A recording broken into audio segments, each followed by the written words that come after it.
today, in this short presentation, I will show how effective communication works in our workplace settings. I demonstrate both positive and negative examples, including verbal and nonverbal strategies, the feedback loop, and how to overcome barriers. Good morning. May I see the menu? Good morning. Here's the menu.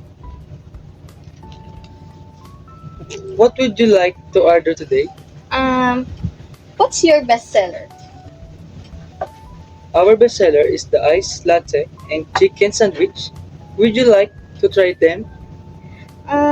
Yes, I take the ice latte, but with less sugar. So one ice latte Yes, with less sugar, correct?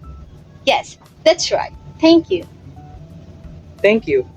Thank you as well. I prepare your order right away. Okay. Excuse me, can I order? Excuse me, can I order? Ah, what? Just tell me quickly. I said I want an ice latte. Fine, whatever. Ugh, that's not professional. I just leave. Apologize for earlier. Let me repeat your order clearly.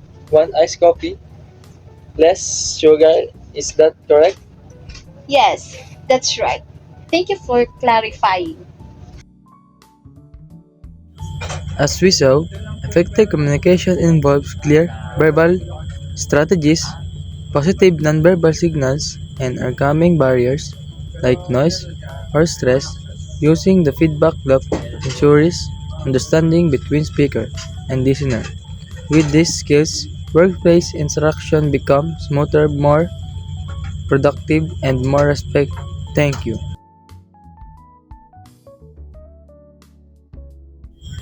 This part shows that effective communication in food and beverage service shares similarities across all positive workplace interaction.